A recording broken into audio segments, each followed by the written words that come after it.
Kana umunezero ntangere vyo gusubira kubana namwe mwe banywanyi bakunzi bacu mubandanya kudukurikirana muherereye hirya no hino mu makungu ya kure. Mwese mudukurikirana muherereye ku mugabane w'abanyamerika, bari hirya no hino ku mugabane w'abanyaburaya, ku mugabane wa Aziya, bari ku mugabane wa Afurika, muri South Africa, Zambia, Kenya, Uganda, mu bihugu vy'ibibanyi, mu buraruko mu Rwanda, mu burengero muri Kongo, mu buseruko muri Tanzania, abari ngaha mu gihugu cacu Burundi, intara, amakomine, imitumba, ubucimbira, imisozi bigiye bitandukanye, bivanye n'aho buri umwe wese adukurikirana aherereye. Mwese ndabahaye kaze.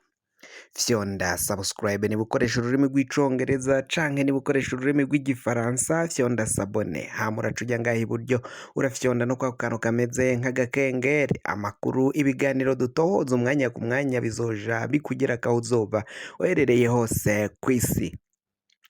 Amakuru agezweko ariko aravugwa ngaha mu gihugu cacu Burundi, hariko haravugwa amakuru ateye ubwoba cane mu mutekano w'igihugu cacu c'u Burundi. Ni nyuma yaho hariko harikekwa ko hashobora kuba hari gutegurwa gutembagaza ubutegetsi. Igihugu cacu c'u Burundi ni igihugu cagiye kirangwamwo amakudeta atandukanye, abategetsi bagakora za kudeta bagatembagaza ubutegetsi, bagakurako ubutegetsi bwari busanzwe buriho, intwaro zari zisanzwe zihari zigatembagazwa.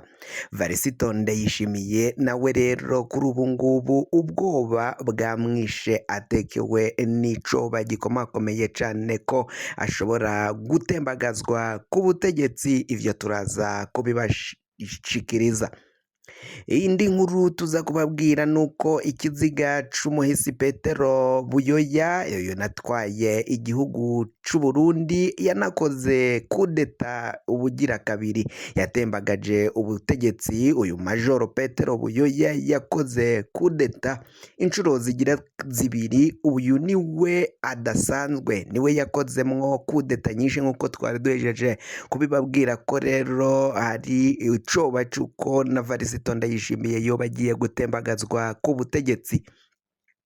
Amakuru rero aravuga ko ikiziga ca Majoro Pierre Buyoya yashengeye ari mu gihugu c'Ubufaransa, aho hari mu mwaka w'2020, agaca aja gushingurwa mu gihugu ca Mali, bivanye nuko ngaha mu gihugu cacu Burundi abategetsi bari banse ko Buyoya yoza gushingurwa ngaha mu Burundi. Inyuma yo kwanka rero kuri ubu ngubu ikiziga ca Petero Buyoya, Ndayishimiye akaba yaremeye ko bitabururwa ngaho muri Mali, akaza agashingurwa ngaha mu gihugu c'amavukiro, akaza agiye kujanwa mu ntara ya Bururi muri komine Rutovu, aho uyu Majoro Petero Buyoya yavukiye. Vyinshi rero biriko biragenda bitangazwa bivanye nuko abategetsi bakomakomeye batandukanye bariko baragenda bagira ivyo bashikiriza kuri iyi nkuru, navyo mu kanya nido n'ukungene abanyagihugu baciye bakira ikiziga ca Petero Buyoya ubwo cari kigeze ku kibuga c'indege citiriwe Melchior Ndadaye i Bujumbura.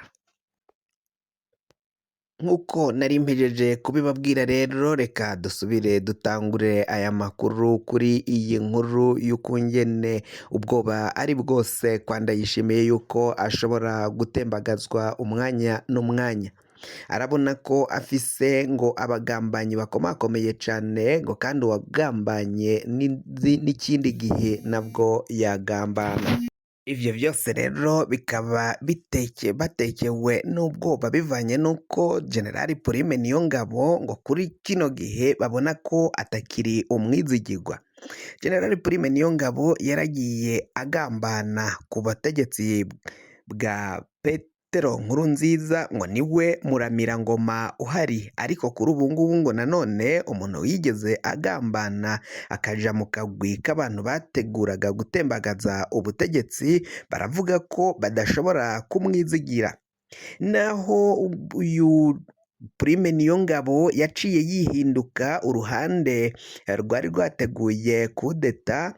Uwari uyoboye iyo kudeta yari General Majoro Godefroid Niyombare. Kubw'ico gihe nabwo General Prime Niyongabo nawe yari afise ipeti rya General Majoro, ubwo yari anakuriye igisirikare.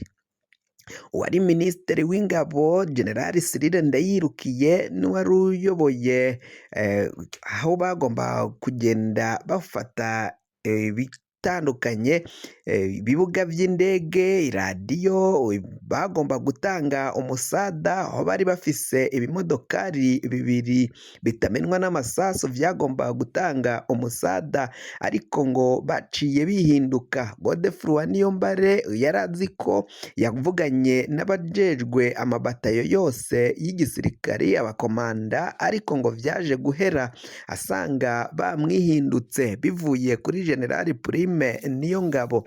Niyongabo rero uko kumwihinduka nivyo vyateye ikibazo n'ingorane zikomakomeye cane, bituma badafata ubutegetsi. Acaja kuri radiyo Bonesha na Isanganiro acatangaza ko yafashe ubutegetsi hari igihe c'isaha isaa 7:20, saa 13:20 niho yaja kuri iyo radiyo, kuko gufata ikibanza ca radiyo nkuru na televiziyo vyari vyamunaniye RTNB. Abagomba kubifata bari bamwihindutse, abagomba kugara ikibuga c'indege nabo baramwihindutse, ibimodoka vyagomba gutanga umusada nabo bagomba kubizana baramwihindutse. Ivyo vyose ngo vyari vyakozwe na General Prime Niyongabo, niwe yari yagambanye kugira ngo ivyo vyose bateguraga bipfe.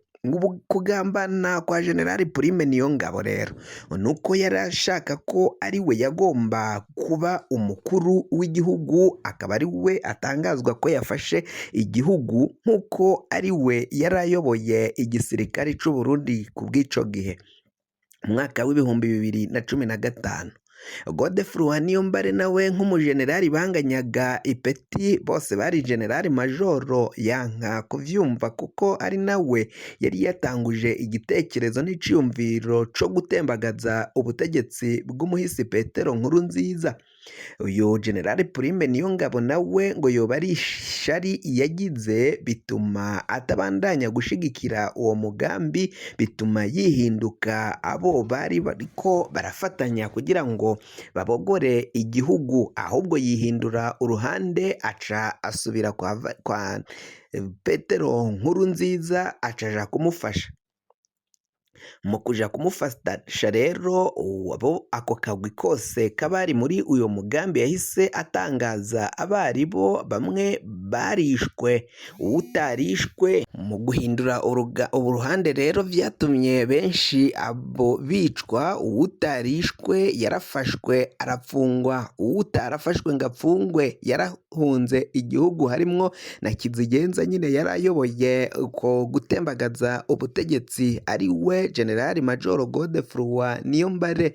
Akaba yaraciye ajabuka anyura mu gihugu kibanyi c'u Rwanda, aho kuri ubu ngubu bitazwi neza niba akibarizwa mu Rwanda, kuko hari amakuru avuga ko yoba yaravuye mu Rwanda akaja muri Amerika, akaba ariyo aja kwaka ubuhungiro kuri ubu ngubu. Ariko leta y'u Burundi yo ikaba yamivuga ko abo bose bagerageje gutembagaza ubutegetsi boba barahungiye mu gihugu kibanyi c'u Rwanda.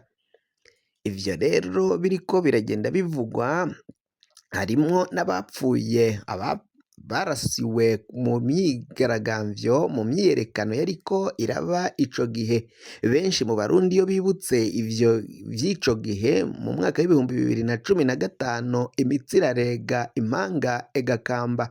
Benshi babona ko cari igihe c'amagume, kandi iyo uvuze izina General Majoro Godefroid Niyombare benshi bagiramwo ikikango c'iyo kudeta yari yagerageje gutembagaza, avuga ko bakuye ko Petero Nkurunziza bivanye n'ubwirasi bwiwe no kutubaha inzego no gushaka gufata ubutegetsi ku nguvu, kandi hari n'abandi bakeneye ubwo butegetsi.